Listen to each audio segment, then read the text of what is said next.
तो पिछले क्लास में हम लोग क्या बनाए थे, उदाहरण नंबर 6 को बना चुके थे, ठीक है। और एलसीएम और एचसीएफ हम लोग अभाज्य गुणन विधि से कैसे निकालते हैं वो भी देख चुके हैं, ठीक है। और आज हम लोग शुरू करेंगे उदाहरण नंबर 7। उदाहरण नंबर 7 में पढ़ के देखो क्या बोला है।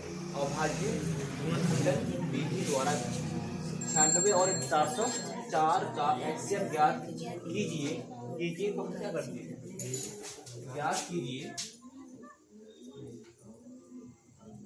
ज्ञात कीजिए और फिर इनका एलसीएम ज्ञात कीजिए, ठीक है। जैसे हम लोग नॉर्मल निकालते हैं ना एक साथ एलसीएम और एचसीएफ, उसे नहीं निकालना है। इसमें पहले तो निकालने बोला है एचसीएफ ज्ञात करने के बाद जो है उसी एचसीएफ को एचसीएफ और एलसीएम के जो संबंध है ना उनके संबंध से हमें फिर एलसीएम ज्ञात करना है, ठीक है। तो एलसीएम और एचसीएफ में क्या संबंध है पहले हम लोग ये देख लेते हैं। और यहाँ पर बोला गया पहले किन्हीं दो धनात्मक पूर्णांकों, ठीक है, सिर्फ दो धनात्मक पूर्णांक, किन्हीं दो धनात्मक पूर्णांकों ए और बी के लिए एचसीएफ और एलसीएम के बीच संबंध, ठीक है, वो क्या होता है अब देख लेते हैं। एचसीएफ ऑफ ए और बी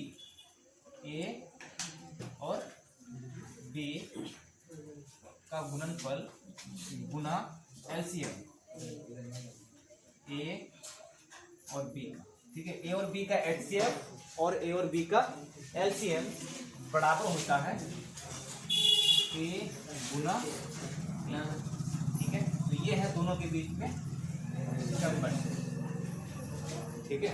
इसको हम लोग कैसे लिख सकते हैं, एचसीएफ ऑफ ए बी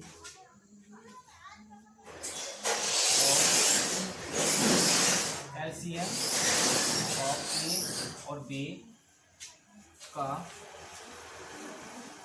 गुणनफल बराबर होता है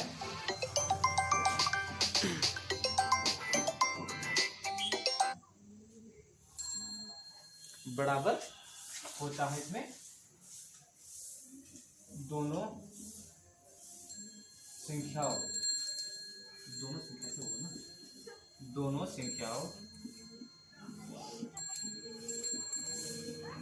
ए और बी का गुणनफल, ठीक है। ए और बी दो संख्या है, दोनों संख्याओं का एचसीएफ और एलसीएम का गुणनफल बराबर होगा जिन संख्याओं का हम लोग एलसीएम निकालेंगे ना, एलसीएम और एचसीएफ, उन संख्याओं का गुणनफल के बराबर होगा, ठीक है। इसमें हम लोग यहाँ पर एग्जांपल लेंगे, इसमें 6 और 9 ले लेते हैं। दो संख्या हो गया, ए बराबर 6 और बी बराबर 9, ठीक है। अब दोनों का हम लोग एलसीएम और एचसीएफ निकाल लेते हैं। कैसे निकालना है, अभाज्य गुणनखंड विधि से निकाल लेते हैं। तो 6 का गुणनखंड क्या क्या होगा, 2 गुना 3 होगा, और 9 का 3 गुना 3 होगा ना। इसमें अब एचसीएफ क्या हो जाएगा, एचसीएफ 6 और 9 का 6 और 9 बराबर, जो दोनों में है कॉमन, ठीक है। जो दोनों में पहले तो उभयनिष्ठ होना पड़ेगा, और सबसे छोटी घात वाला, घात तो दोनों में सेम है, एक ही है, ठीक है। और दोनों में 3 है, तो 3 हो जाएगा एचसीएफ, उस पर एलसीएम 6 और 9 का कितना हो जाएगा एलसीएम। ये दोनों के लिए तो हम लोग को एक ही लेना है, और जो मैच नहीं करता है उसको भी लेना है, ठीक है। तो यहाँ पर हो जाएगा 2 गुना 3 और इसके लिए 1 3, ठीक है। तो इसका एलसीएम हो जाएगा 3 के 9 9 दूना 18। तो एचसीएफ और एलसीएम ये हो गया।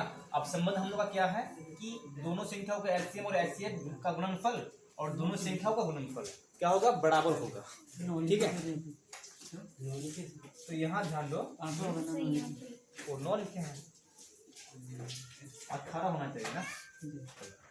अब इस संबंध में मान रखते हैं हम लोग, यहाँ पर देखो एचसीएफ की जगह क्या रखेंगे, 3 रखते हैं, 3 गुना, और एलसीएम की जगह 18।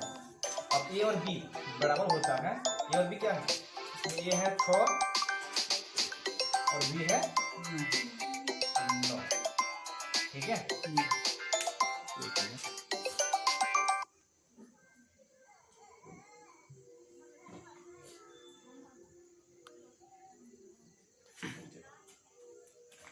अब देखो 18 कितना होता है, 18 54 और इधर 9 ठीक है। यानी दोनों संख्याओं को गुना करेंगे और एचसीएफ और एलसीएम को गुना करेंगे तो क्या होगा, बराबर होगा। और एक बार ध्यान दो, उसमें बोला क्या है कि किन्हीं दो धनात्मक पूर्णांकों ए और बी के लिए, ठीक है, उसमें ए और बी सिर्फ दो ही धनात्मक पूर्णांक के बारे में बोला है, ज्यादा नहीं बोला है। अगर दो से ज्यादा हम लोग ले लेंगे, तीन संख्या ले लेते हैं, तो उस सिचुएशन में क्या होगा, इस तरह से बराबर नहीं होगा, ठीक है। तो हम लोग तीन संख्या लेके देखते हैं, इसमें ए बी है ना, तो सी बराबर कुछ भी ले लेते हैं, सी बराबर चलो 12 ले लेते हैं। तो इस बार तीन संख्या लेके देखते हैं बराबर होता है कि नहीं होता, ठीक है ना। तो दो संख्या के बारे में बोला था, तो हम लोग तीन संख्या का इस बार चेक करेंगे। तो 12 का गुणनफल क्या हो जाएगा, तो इसमें और भी देख लेते हैं, 12 ही ले लेते हैं। 12 का 2 गुना 3 ऐसा हो जाएगा ना। तो फिर एचसीएफ तो सेम रहेगा, एचसीएफ तीनों में 3 कॉमन है, तो सेम हो जाएगा वहीं 3, ठीक है। अब 2 होगा, 2 नीचे वाला में नहीं है ना, है 9 में नहीं है 2 ना, वो कॉमन होना पड़ेगा, ठीक है। तो हाँ सिर्फ 2 में है। चलो अब एलसीएम चेंज होगा हम लोग का, इसलिए एलसीएम चेंज होगा। हाँ ये तीनों के लिए एक 3 आएगा, एक 3 आएगा, ठीक है। अब देखो इसमें ये जो कॉमन है ना, उससे भी हम लोग इसको पहले घातांक के रूप में बदल लेते हैं, घातांक के रूप में बदल लेंगे ना तो सही होगा। बराबर इसमें क्या होगा, 2 का घात में 2 गुना 3 का घात में 1, और यहाँ पर 2 का घात में 1, 3 का घात में 1, यहाँ पर 3 का घात में 2, ठीक है। और एलसीएम के लिए क्या करना पड़ता है, बड़ी घात की संख्या को लेना पड़ता है, ठीक है, बड़ी घात वाला बोलेंगे। तो इसमें ये तो एलसीएम ऐसे हो गया है। बड़ी घात वाला क्या क्या है, 3 का बड़ी घात वाला क्या है, 3 का स्क्वायर, और 2 वाला बड़ी घात छोटी बड़ी घात क्या है, 2 का स्क्वायर। अब सही हो ना। चलो अब निकालते हैं, हमारे से कितना हो जाएगा, 2 दूना 4, 3 क्या 9, 2 दूना 4, 9 जो 6, ठीक है। इस बार 3 संख्या हो गया। अब हम लोग इस तरह से इसमें मान बिठा के देखते हैं। एचसीएफ का क्या होगा, मतलब कि इसमें गुना में एक बार सी ले लेंगे, ताकि एचसीएफ और तीनों संख्याओं का एचसीएफ और एलसीएम बराबर होता है कि नहीं, ए बी सी का, ठीक है, वो हम जांच करने वाले हैं अभी। तो एचसीएफ हम लोग का कितना है, 3, एचसीएफ 3 है, एलसीएम 6, ठीक है। अब तीनों संख्या को गुना करेंगे, 6 गुना 9 गुना 12, तो इसमें 36 दिया कितना होगा, 108, 36 दिया 108 बढ़ाया था ना, 18 का 8, 3 3 और 1 10, ठीक है। अब इसको गुना करते हैं, इसमें होता है कि नहीं होता है। 12 नाम कितना होगा, 144, 108 तो ऐसे ही हो गया, तो बचा हुआ है अभी, तो इसमें कितना हो जाएगा, 108 से 8 47 का 8 47 है ना, तो बराबर नहीं हुआ। मतलब कि ये जो नियम है, ये जो संबंध है एचसीएफ और एलसीएम के लिए, केवल 2 ही पूर्णांक में लागू हो सकता है, 2 ही पूर्णांकों के लिए, ठीक है। 2 से ज्यादा ले लेंगे तो ये जो संबंध है लागू नहीं होगा, ठीक है। अब हम लोग को सॉल्व करना है उदाहरण नंबर 7। पहले तो इसमें हम लोग एचसीएफ निकाल लेंगे, अभाज्य गुणनफल विधि से इसमें बोला गया है, ठीक है। फिर उसके बाद एचसीएफ से हम लोग को निकालना है एलसीएम, एचसीएफ से एलसीएम निकालना है, ठीक है ना। चलो एचसीएफ से एलसीएम हम लोग कैसे निकालते हैं, यहाँ थोड़ा सा देख लेते हैं।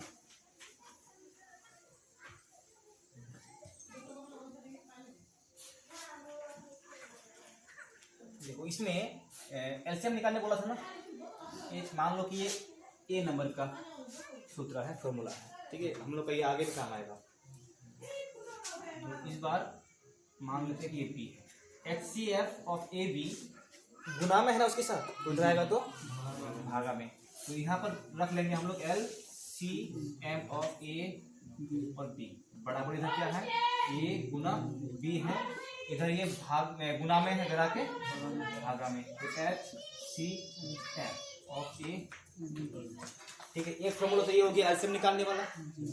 ठीक है, और फिर दूसरा सूत्र 3 नंबर सूत्र मान सकते हैं इस बार एचसीएफ निकालने वाला, एचसीएफ ए और बी। इधर ए गुना बी है, ठीक है, इधर इस बार ये गुना में था, इधर आके इधर भाग में हो जाएगा, एलसीएम ए ऑफ बी। ठीक है, सूत्र एक ही है, बस उसको एलसीएम निकालने के लिए और एचसीएफ निकालने के लिए अलग से तोड़ दिया था। ठीक है, अब यहाँ पे हल करते हैं। क्या क्या है, 96 और 404। अभाज्य गुणनखंड विधि से करना है, अभाज्य गुणनखंड विधि से।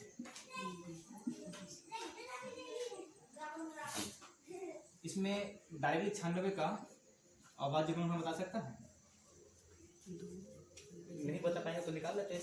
ठीक है, 2 में जाएगा हमें कितना होगा, 48 होगा, 48 गुना 96, फिर 24 गुना 48, 12 गुना 24, 16 12, 6, 3 के 3, ये हो गया 96 का। और 404 एक से जगह, 2 से जगह पहले 20 गुना 40, 2 गुना 4। ठीक है, फिर 2 1 2, 10 10 गुना 20, 2 1 2, और किसी से भाग जाएगा इस बार,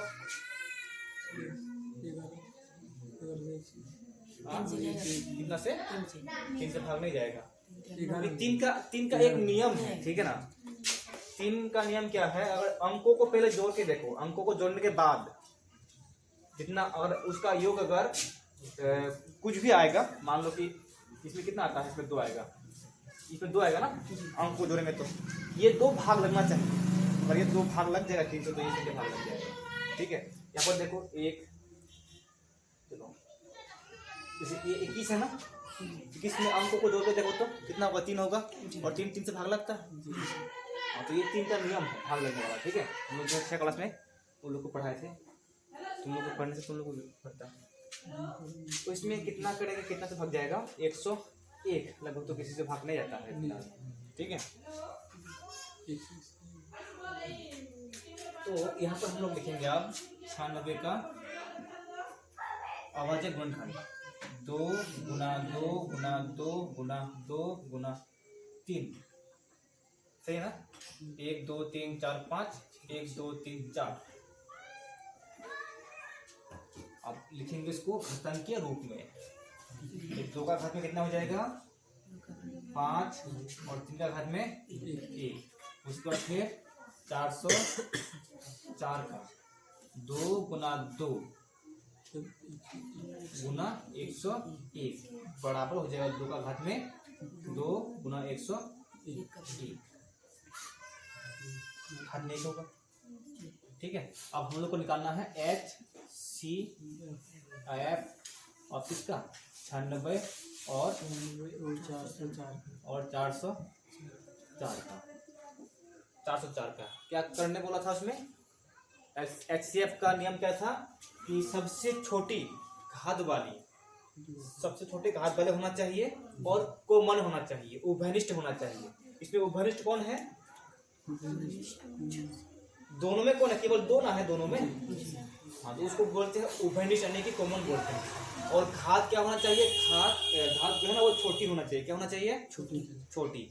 तो दोनों में उभयनिष्ठ, तो उभयनिष्ठ है 2 है, और घात छोटी किसका है, इसका, तो इसका घात 2 है तो 2 ले लेंगे। ठीक है, तो इसका आंसर हो जाएगा 4। तो HCF कितना आ गया, 4 आ गया। अब फिर बोला है कि इनका एलसीएम ज्ञात कीजिए। हम लोग तो डायरेक्टली निकाल सकते हैं ना, जब इसमें बोला है कि एलसीएम निकाल, ऐसे भी निकाल सकते हैं, और हम लोग इसको लिखे हैं तो इसको इससे लिख लेते हैं, निकाल लेते हैं। ठीक है, चलो अब नीचे दिखा देगा ना, और LCM ऑफ 96 96 और 404। सूत्र क्या है? ए गुना बी की जगह क्या होगा? 96 गुना 404 और भागा क्या है? एलसीएम तो एचसीएफ ना होगा, HCF ऑफ 96 और 400। देखो 96 गुना 404, या फिर HCF कितना है? 4 है। ठीक है, तो क्या करते हैं इसको? 4 के 4, 4 के 4, 0 4 के 4। ठीक है, गुना का 96 के 96 गुना तो इधर से करते हैं ना, 96 के 96 का 6 होता है ना, फिर 96 0 0 होता है और 0 9 तो लिख दिया, फिर 96 के 96। पहले हम लोग यहाँ पे लगाए नहीं थे, सही करेंगे तो यहाँ पर हो जाएगा 3 8 4, इसमें 4 7 8 कितना होगा? उसके बाद जो है 38,700। ठीक है, ये हो इसको उतार लिया है ना।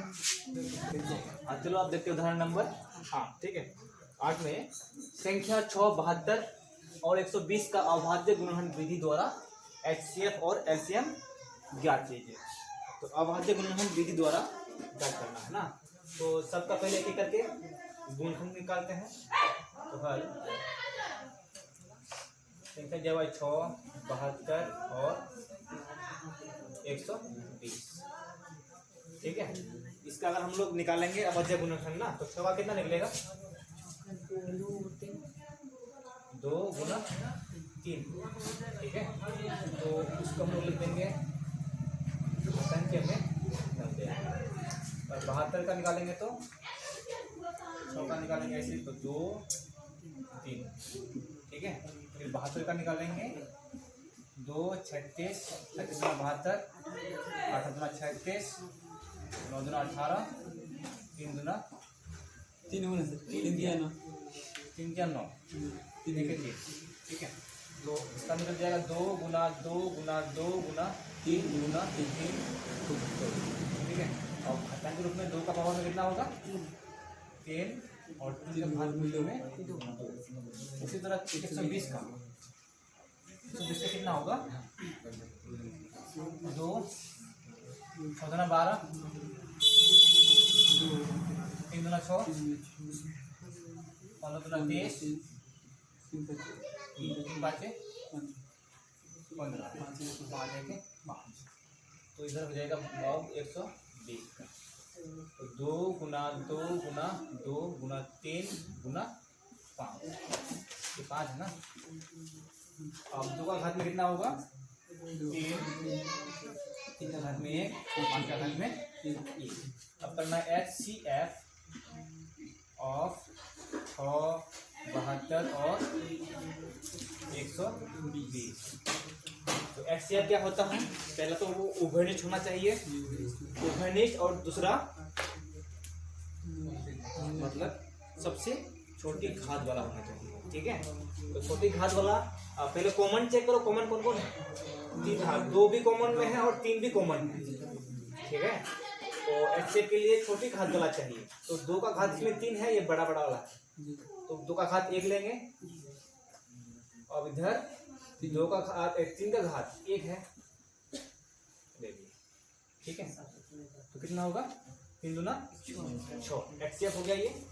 LCM ऑफ 6, 72 और 120 का, तो उसमें क्या होना चाहिए?